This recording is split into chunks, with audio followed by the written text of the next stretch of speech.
everyone, I'm Melissa McAllister, and you're listening to the Melissa M.A.D.E Show. Now, for decades, I've dedicated myself to helping women break the cycle of dieting, navigate through all the fads, and change their lives through my nutrition coaching. Now, each week, I'm going to talk about everything from deep nutrition, mindset, self-care, the ideal workout routine, tips on how and why to implement intermittent fasting in your life, my favorite recipes that are not only crowd pleasers, but they're actually healthy for you, and so much more. Now, with small and consistent changes, you can defy aging while living a happier, healthier, and more heart-filled life. I'm so excited to show you it's possible with the right strategies that are so simple to adopt.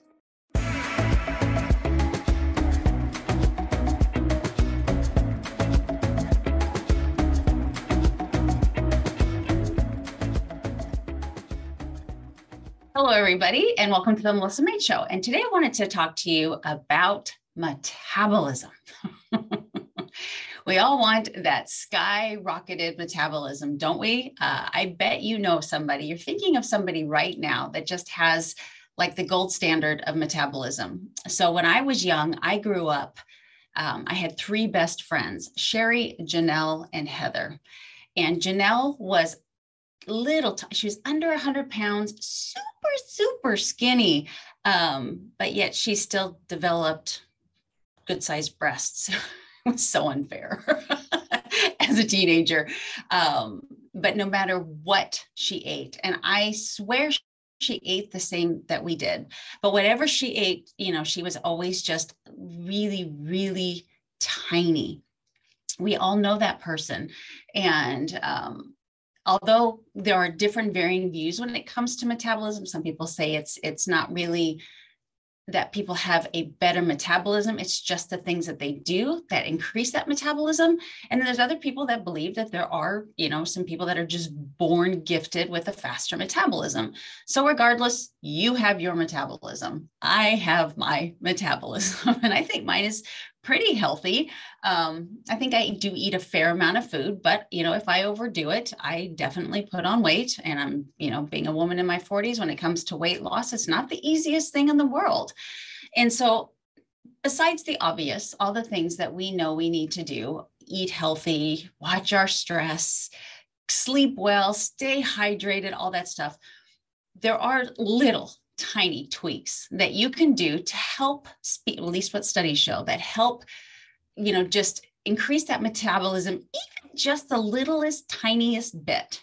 So I want you to keep in mind that in the show notes, I have the studies for all of the things that I'm going to talk about, and the outcomes for people it's going to vary from person to person. So if I'm talking about a study and I talk about, well, this can help raise your metabolism, it might be so minute for you that you don't notice a difference. And for somebody else, it might actually be something that they actually notice a difference.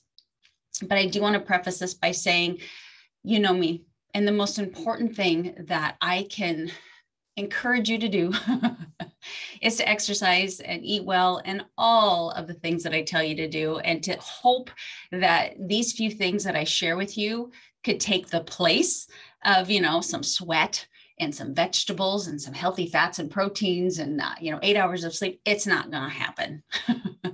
These kind of things are seriously so minute, but if you're doing all the right things and you're like, oh, I could adopt that into my life and it's helpful, well, then this is why I'm sharing it with you. So I have just a couple of things that I want to share with you. Hopefully this podcast won't be too long, but there are just some things that have shown to help, you know, make the body just run a little bit better as far as the metabolism goes.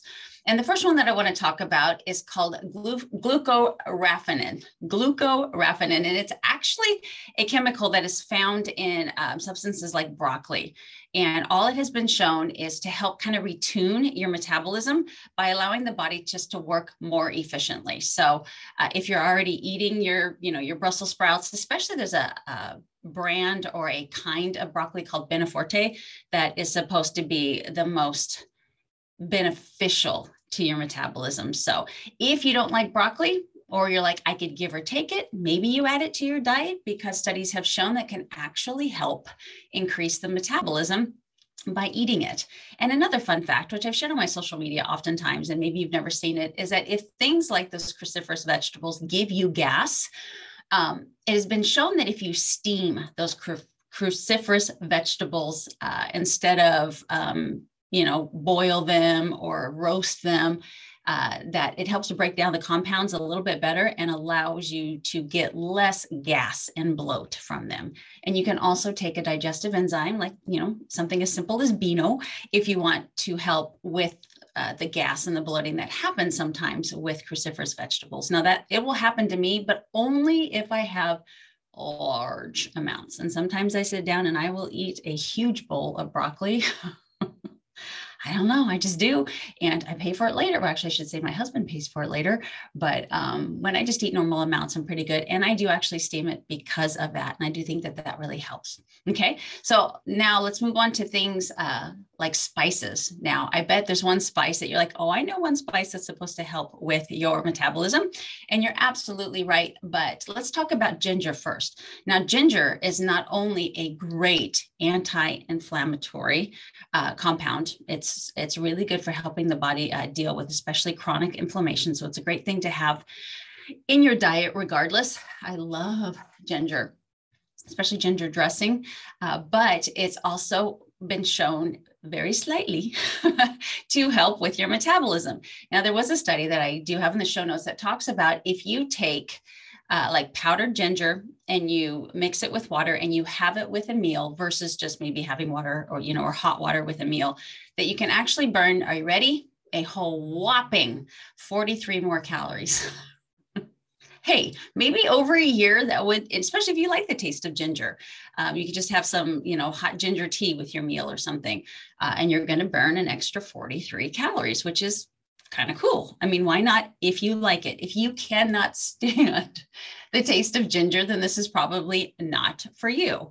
Now, what about cayenne pepper? Now, I'm sure you've heard about cayenne pepper because we all have, and it's true. If you eat anything hot, you can just feel like, you get the sweats, you get the eating sweats from eating or drinking anything that's hot. But it's been shown to maybe increase the way that your body burns fat, especially, believe it or not, in people who don't typically eat spicier foods.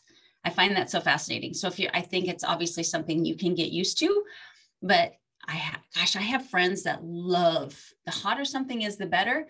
And then I have friends that are like, no spice, I can't do spice. So there seems to be like quite the split when it comes to people eating foods that are either really spicy or not.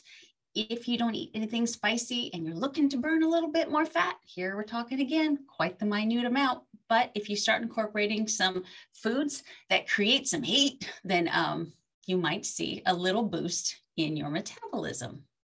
So I hope you know this, but your metabolism is actually regulated through your thyroid gland. And this requires an adequate supply of iron, selenium, and zinc.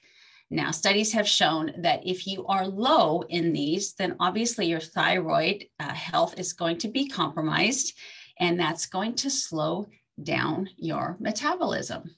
So let's talk about those three. The first one was iron, right? Where do you get iron? Obviously, you can get it through, the best sources are through organs and through proteins, especially red meats and stuff like that. So, I'm always one to tell you not to completely ward off red meat. I think it can, as grass-fed, grass-finished, humanely raised animals, it can be such an incredible source of so many vitamins and minerals that we need. And iron is definitely a great one through animal products.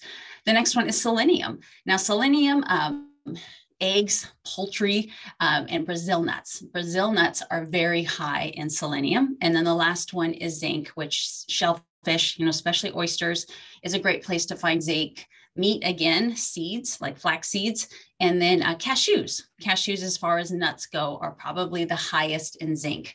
So by, making sure that you have enough of those foods in your diet to keep your zinc levels high enough that your thyroid, zinc, selenium, and iron, so that your thyroid functions well, is going to be very, very important in the health of your metabolism. Keep in mind, if those foods are just not in your palette of things that you want to eat. I hope they are. You can always supplement selenium, iron, and your zinc. And definitely go to your doctor and get checked to see if you are low. If you are, then consider supplementing. But I will always tell you the best form of getting these micronutrients is not through a supplement, but through a food. But sometimes, especially if you know your thyroid isn't functioning right, the chances of even your iodine is very important for your thyroid as well, could be low. And zinc, it's very common for us to have lower zinc levels as well. And there's not too many people that want to eat oysters. Do you like oysters? I have to be honest, I don't think I've ever had them. I can do clams. My friend Brianne had me eat escargot about a month ago.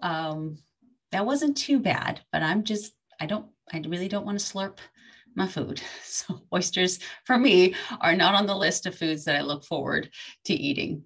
Now let's move on to fats. So medium chain triglycerides, MCTs, actually travel directly to your liver, where then they are used for energy.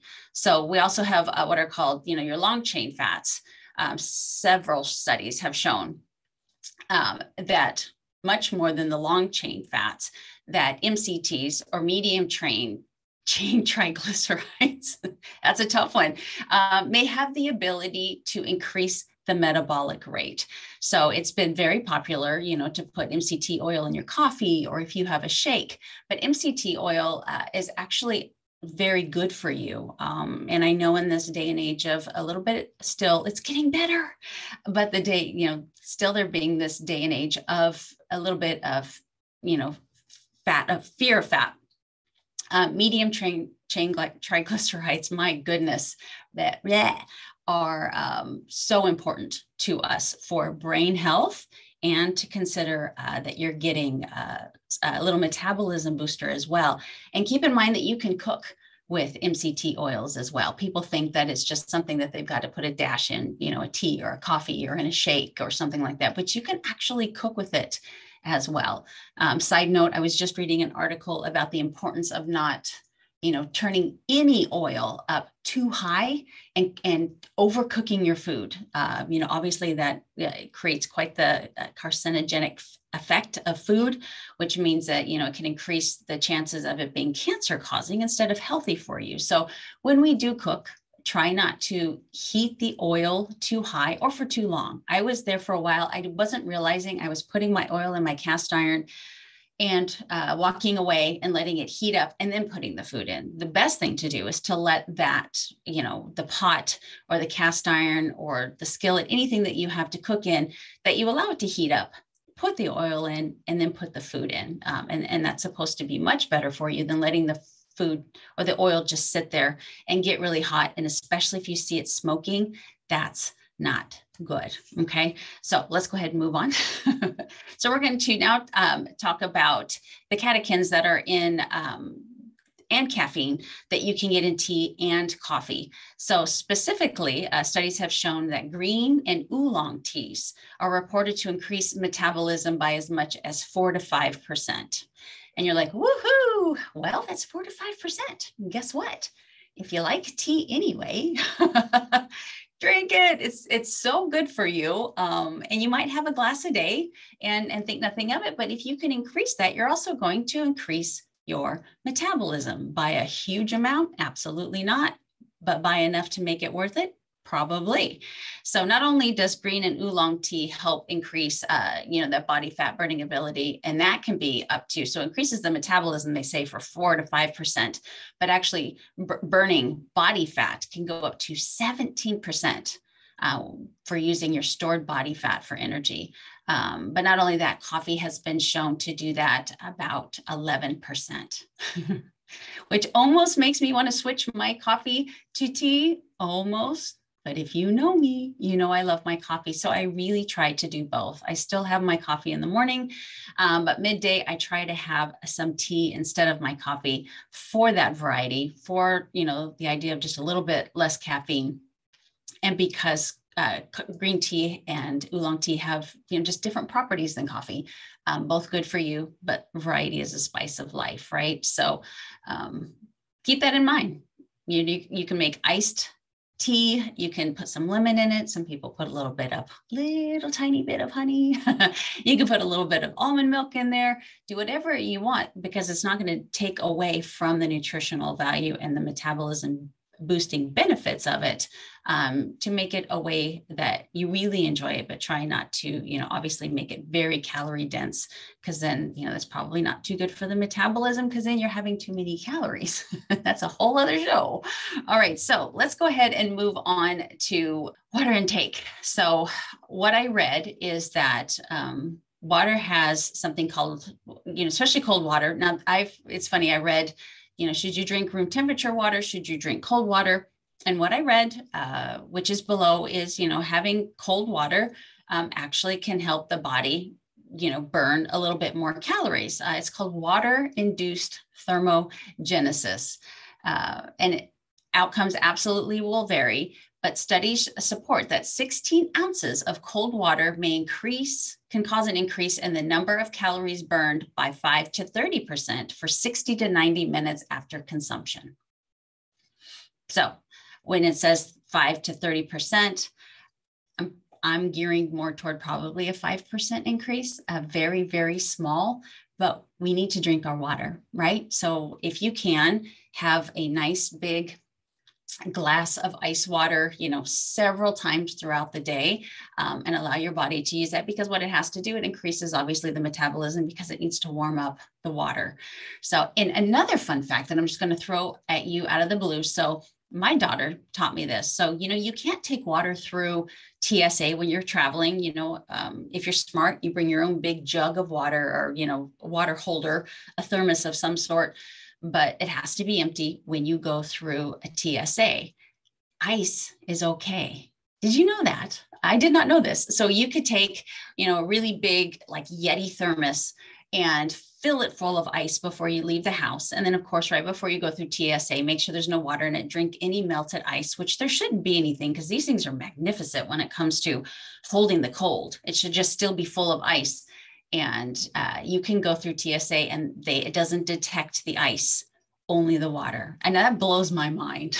But it makes sense, I guess, because if it's not truly water and it's something else that could be potentially harmful, it's not probably going to freeze. I don't know, but do that. And then when you go through, the gate, and you can find a water dispenser of some sort, you can just fill it up. And now you've got some nice cold ice water to drink while you're waiting for your plane to take off.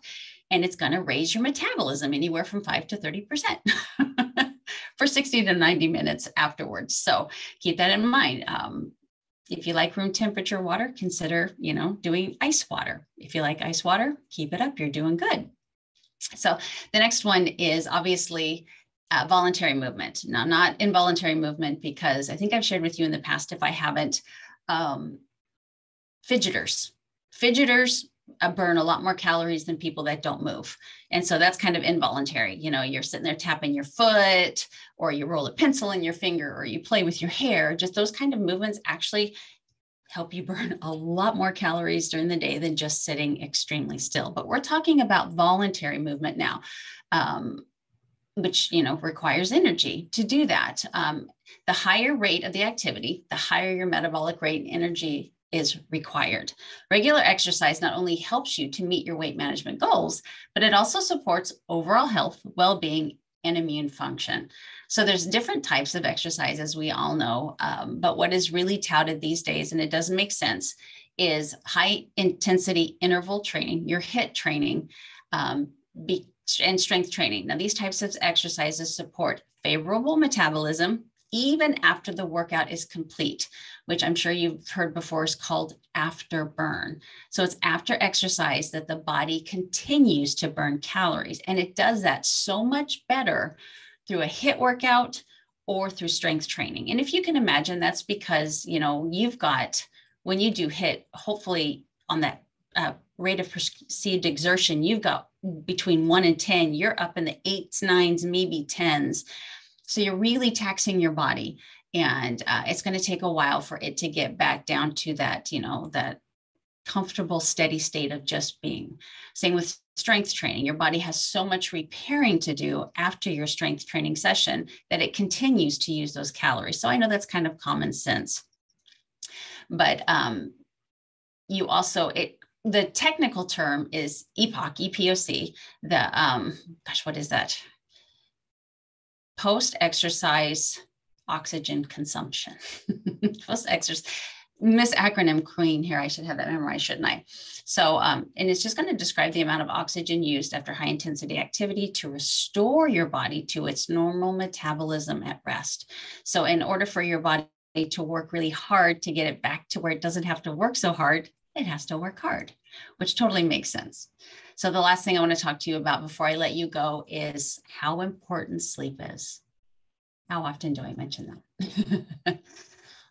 But if there's one thing that, there's just so many things, but one of the really important things that science is finding out for anything from, autoimmune disorders to brain health to heart health is mental health is sleep. How important, even just keeping your weight at a steady state. If you miss sleep, how much it affects the hormones, the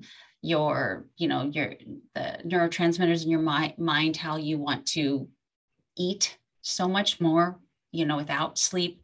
It's so stinking important. But inadequate sleep has been shown to slow overall metabolic rate, and it increases your risk for weight gain and obesity. One study showed that when otherwise healthy adults slept for only 4 hours per night, 5 days in a row, their overall metabolic rate decreased by 2.6%. I know that's not a whole lot, but this is just 5 days. 5 days and 4 hours of sleep for me. Oh. I would rather not eat for a long period of time than to live off 4 hours of sleep. I love to sleep, and sleep is really important to me. But I want you to think about the chronic long amounts of times without sleep. So, they say 7 to 8 hours is really what, an adult human body needs. You might be able to get away with 6 to 7 if you just happen to be one of those people that fall right to sleep and get a really good quality 6 hours of sleep. But most of us don't. We need at least that 7 hours to go through all of our sleep cycles. And if we don't, then it's considered inadequate sleep. And so that metabolism, even though you just see in 5 days, it lowers 2 to 6%. Imagine if it's been months or even years. I have to tell you, I have a lot of friends who prioritize sleep, and they look amazing. They do. I really believe that your fat burning ability, your thought to be able to make better decisions on what you eat every single day have so much to do with your sleep. And so I really, really, truly want you to think about, even for, brain aside, heart health aside, weight aside, metabolism, your mood, everything, slowing down that aging process, all has to do with sleep. And if you've been with me for a while and you haven't yet really prioritized quality sleep, now, my shift workers, I love you. You have very hard work to do, and I admire you for doing that, and I appreciate it. For my new moms out there, man, I was there.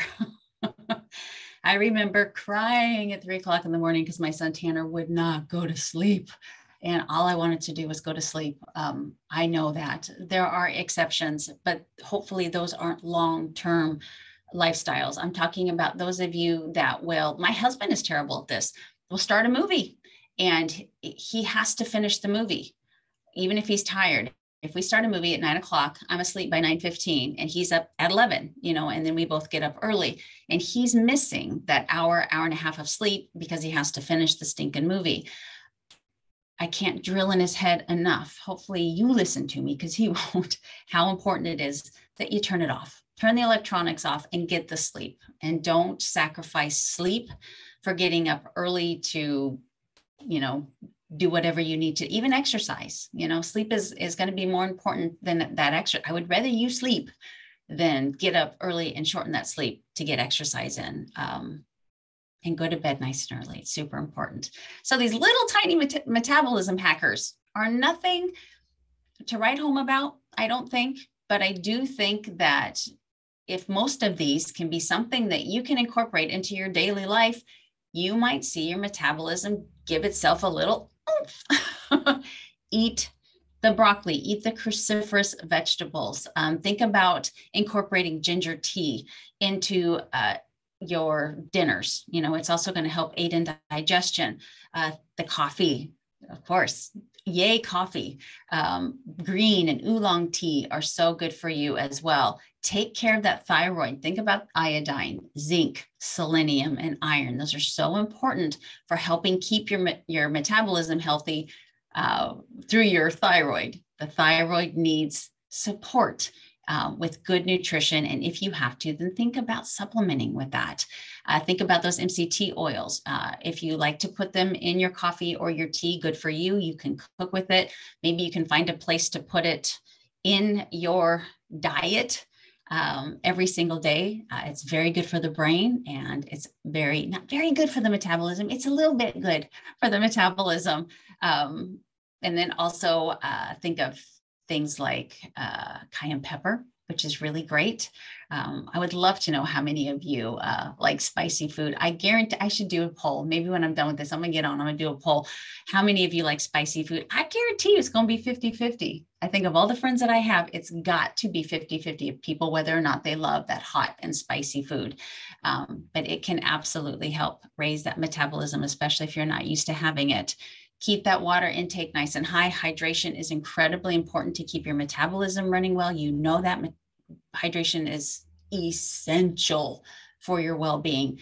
And really think about every time that you can have a nice cold glass of water to help spike that metabolism for a good 60 to 90 minutes afterwards. And then your exercise. Get the HIIT training in, get the strength training in, and allow your body to have that EPOC. Do you remember what that was? Exercise post-oxygen consumption. Get that feeling going and allow your body to keep that metabolism raised nice and high for hours on end after you finish that exercise to help you burn those extra calories, okay? I hope that was helpful. Sleep well.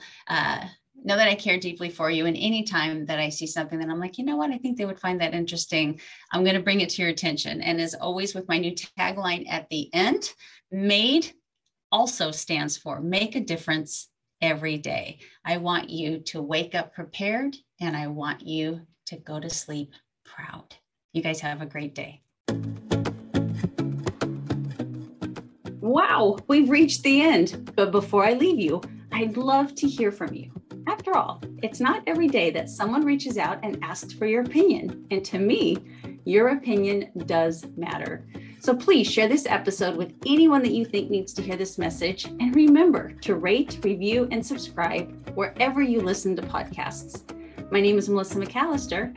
And until next time, thank you for being your own health advocate.